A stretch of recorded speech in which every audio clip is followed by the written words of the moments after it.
Okay, so in thyroid surgeries, there are some pre-op precautions that we have to take. So if the patient is thyroid toxicosis and there is life-threatening thyroid storm, so we have to use anti-thyroid drugs, beta blockers, and iodine. Then we have to move forward towards surgery. So thyroid surgery में हम कौन सी चीज़ें देखेंगे? सबसे पहले patient को अगर large thyroid है तो उसमें देखेंगे कि एयरवे असेसमेंट उसकी एमपी क्लासिफिकेशन हम करेंगे पेशेंट की एमपी 1 है या 2 है या 3 है। उसके अकॉर्डिंगली हम अपने जो लेरेंजोस्कोप है, बूजी, स्टिलेट, एयरवे, वो सारी चीज़ें हम रेडी करके रखेंगे and we will make our mind towards difficult intubation risk, क्योंकि थायराइड की वजह से कंप्रेशन नेक की ट्रेकिया की हो सकती है। वोकल कॉर्ड का फंक्शन देखेंगे हम एंड में, या फिर हम ड्यूरिंग सर्जरी सर्जन से या कॉन्टैक्ट की वजह से रिकरेंट लेरेंजियल नर्व का स्टेटस देखेंगे एंड इनडायरेक्ट लेरिंगोस्कोपी करेंगे अगर नीड पड़ी तो। इंट्रा ऑपरेटिव में एयरवे मैनेजमेंट करेंगे पेशेंट की, एंटीसिपेटेड डिफ़िकल्ट इंट्यूबेशन की, ETT tube of different size, fibro optic scope use करेंगे और इंट्यूबेशन के दौरान ट्रामा और ब्लीडिंग के रिस्क को अवॉइड करने की कोशिश करेंगे। While induction we have to take care about deep the patient करेंगे, पेशेंट को डीप करेंगे लेरिंजोस्कोपी में ताकि सिंपैथेटिक सर्ज कम हो।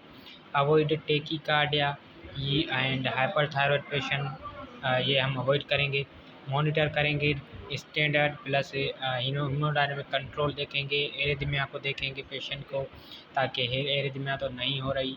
थायराइड स्टॉम को प्रिवेंट करेंगे, स्ट्रेस को प्रिवेंशन सर्जरी का स्ट्रेस और इनएडिक्वेट कंट्रोल करके हम पेशेंट को हाइपरथर्मिया और टेकीकार्डिया से बचाएंगे ड्यूरिंग थायराइड सर्जरी। ब्लीडिंग के रिस्क ज़्यादा होते हैं थायराइड सर्जरी में, तो उसको भी हम मैनेज करेंगे with the help of some clotting factors and vitamin K and tranexamic acid using these things. Post operatively हम पेशेंट की हॉर्सनेस, नेक हेमाटोमा और ट्रेकोमलेशिया वगैरह देखेंगे।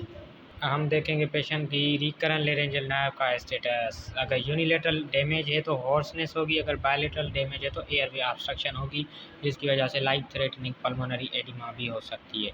सो we have to take care of that. Hypocalcaemia हो सकती है क्योंकि thyroid remove हुआ है, उसके साथ पैराथायराइड भी रिमूव हो जाता है कभी कभी गलती में, तो टिंगलिंग, टेटनी, पॉजिटिव चोस की साइन होगी पेशेंट को। ट्रेकोमलेशिया में होगी लॉन्ग स्टैंडिंग गोइटर और कोलेप्स आफ्टर एक्सट्यूबेशन। तो ये सारी चीज़ें देखेंगे हम। 4 बिग रिस्क को देखेंगे। थायराइड स्ट्रोम प्रिवेंट करेंगे यूजिंग कोई हेमाटोमा नहीं होने देंगे। एयरवे ऑब्स्ट्रक्शन हो सकती है तो हम डिफ़िकल्ट इंट्यूबेशन और रिकरेंट लेरेंजियल नर्व की इंजरी को हम असेस करेंगे ताकि वोकल कॉर्ड का स्टेटस पता चले। ऑक्सीजन की कंप्रोमाइज़ ना हो सके, एयरवे ब्लॉकेज ना हो।